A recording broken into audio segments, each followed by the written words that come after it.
जय हिंद दोस्तों। मैं सौरभ कुशवाहा अपने चैनल डीएनए बाई सौरभ पे आपका स्वागत कर रहा हूँ। मैं अभी बात करने जा रहा हूँ कल की टॉप हेडलाइंस पे, लेकिन उसके पहले मैं आपसे थोड़ी चर्चा करना चाहता हूँ। चर्चा ये कि हम क्या कर रहे हैं आजकल, हम इस भारत के लिए क्या दे रहे हैं, क्या योगदान है हमारा इस भारत के लिए। क्या सिर्फ जॉब करना, क्या सिर्फ रोजमर्रा की नौकरी करना, क्या बिजनेस करना, सिर्फ ये इतना योगदान हमारा होगा। इसके अलावा हमारा योगदान क्या रहेगा इस देश के लिए, उसके बारे में चर्चा करने जा रहा हूं मैं।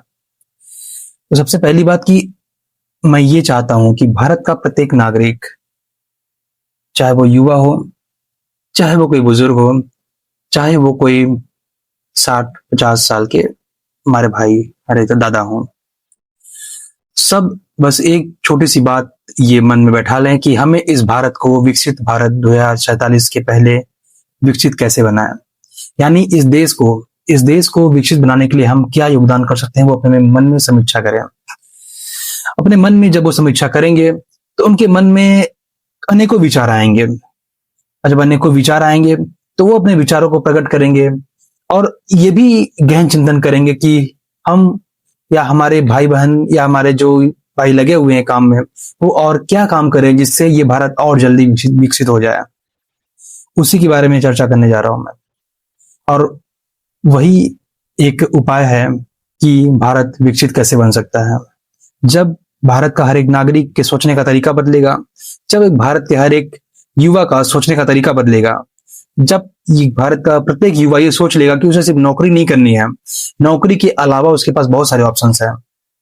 भारत में अनेकों हजारों लाखों युवा, करोड़ों युवा सिर्फ इसलिए अपनी जिंदगी में कुछ अच्छा नहीं कर पाते क्योंकि वो किसी एक गवर्नमेंट नौकरी के पीछे भागते रहते हैं।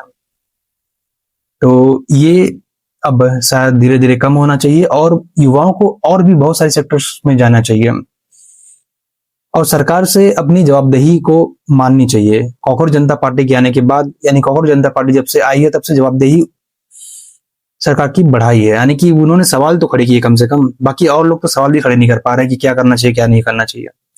तो आपका और हमारा यही जिम्मेदारी होगी कि हम भी सवाल सरकार से करें और उनको उसकी जवाबदेही का एहसास दिलाएं कि आपको ये काम करना चाहिए और ये काम नहीं करना चाहिए।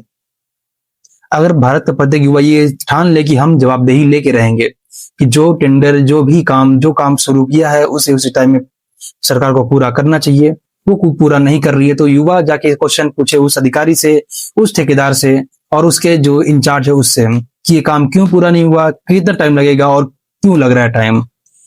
क्योंकि जितना टाइम बढ़ता है उतना अधिक खर्चा बढ़ता है। खर्चा बढ़ता है तो खर्चा कहां से आता है? आपकी जेब से और हमारी जेब से। यानी हम जो टैक्स भरते हैं खर्चा वही आता है। तो बस इतना ही चर्चा कर रहा हूं अभी, और आगे मैं अभी हेडलाइंस लाना चाह रहा हूं। कल की न्यूज के बारे में चर्चा करूंगा, यानी कल की जो मुख्य खबरें रही हैं उसके बारे में थोड़ी बातें करने जा रहा हूं मैं। तो कल जो सबसे मुख्य खबर रही है वो अयोध्या राम मंदिर विवाद पे चल रहा है, यानी चोरी पे चल रहा है कि चोरी पे अब क्या क्या हो रहा है। तो पहले अखिलेश यादव जी उत्तर प्रदेश सरकार से सवाल पूछ रहे थे, लेकिन अब कांग्रेस सरकार भी इस रेस में कूद गई है और कांग्रेस के वेणुगोपाल जी ने ये मांग की है कि इसकी सुप्रीम कोर्ट से जांच हो और सुप्रीम कोर्ट से निष्पक्ष तरीके से जांच हो। इसकी एसआईटी बने। एसआईटी तो बन गई है, लेकिन उसकी एक सीबीआई से बढ़ के ऊपर की एक जेपीसी के लेवल की जांच हो। और दूसरा जो एक खबर आ रही है वो अब आ रही है हमारे चुनाव आयोग से। चुनाव आयोग ने 3 विधानसभा सीटों पर उपचुनाव की तारीखों की ऐलान कर दी है, जिसमें बिहार की बांकीपुरा सीट पर 30 जुलाई को वोटिंग होगी। और एक खबर और रीनीट एग्जाम को लेकर बात करने जा रहे हैं। तो नीट का एग्जाम लीक हो गया, पेपर लीक हो गया, उसका रीनीट हो गया। लेकिन क्या आपको लग रहा है कि क्या ये इस बार नीट का एग्जाम निष्पक्ष तरीके से हुआ होगा? क्योंकि पेपर लीक एक बार होता है, लेकिन उसकी जो क्रेडिबिलिटी होती है वो तो खराब हो ही चुकी है पूरी। तो अब भारत का नागरिक भी इतनी जल्दी विश्वास नहीं करेगा। हर एक पिता जो कि उसका बेटा एग्जाम देने जा रहा होगा वो यही सोच रहा होगा कि क्या इस बार निष्पक्ष तरीके से एग्जाम हो पाया होगा, क्या इस बार पेपर लीक नहीं हुआ होगा। इसके बारे में भी थोड़ी सी खबरें आ रही हैं। और एक खबर आ रही है हमारे एमपी से। सबसे जो शांत, यानी जो बीजेपी का सबसे बड़ा गढ़ माना जाता है, वो यूपी तो नहीं था लेकिन एमपी माना जाता है। एमपी में बीजेपी की सरकार पिछले कई सालों से है। यहाँ बीजेपी के बड़े बड़े गद्दार नेता यानी कि अटल बिहारी वाजपेयी, शिवराज सिंह चौहान और और भी इससे बड़े बड़े नेता एमपी के रहे हैं।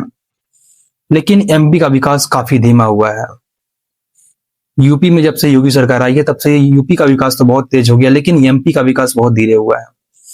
तो इसके लिए भी एमपी का युवा जिम्मेदार है या फिर यूपी के लोग जिम्मेदार हैं, क्योंकि वो एक ही सरकार को चुनते आ रहे हैं इतने सालों से और सरकार से जवाबदेही नहीं मांगते। जब तक आप सरकार से जवाबदेही नहीं मांगेंगे, सरकार अपना काम अच्छे तरीके से नहीं करेगी। तो जवाबदेही मांगिए, ये एमपी के लोगों से खासकर अपील है मेरी। और रही बात अब यूपी की, तो यूपी में तो चल ही रहा है पूरा खेला अयोध्या राम मंदिर का। गुजरात में काम चल रहा है। गुजरात सबसे अच्छा ये स्टेट ये है कि वो कभी हाईलाइट में नहीं रहता है, यानी कि वो कभी विवाद में नहीं फंसता। वो अपना पथ अपना आगे चलता रहता है। वहां भी बीजेपी की सरकार है, लेकिन वहां पे जो नेता है, वहां के जो क्षेत्रीय नेता हैं, वो अपना काम अच्छे से कर रहे हैं। लेकिन वही अगर कहीं और की हम एमपी की बात करें या फिर कहीं और की बात करें तो वो अच्छे से काम नहीं हो रहा है। अगर मैं आपसे थोड़ी एक बात करने जा रहा हूं, मैं एक वीडियो बनाने जा रहा हूं, यानी कल एक ऐसा वीडियो बनाने जा रहा हूं जो कि एनएच हाईवे, जो नेशनल हाईवे बन रहा है हमारे सिंगरौली से होकर गुजर रही है, रीवा टू रांची जो बन रही है, उसके बारे में कुछ बातें करने जा रहा हूं। और उसकी जो इतने सालों से डिले हुआ है उसका पोल खोलने जा रहा हूं मैं कि क्या क्या अभी काम बचा हुआ है, कितना काम शेष है, उसकी पूरी बात कल रखने जा रहा हूं मैं आपके सामने। देखता हूं कल क्या होता है, क्योंकि मैं कल शूट करूंगा। और तो जय हिंद, जय भारत, और फिर मिलेंगे ऐसे न्यूज के साथ।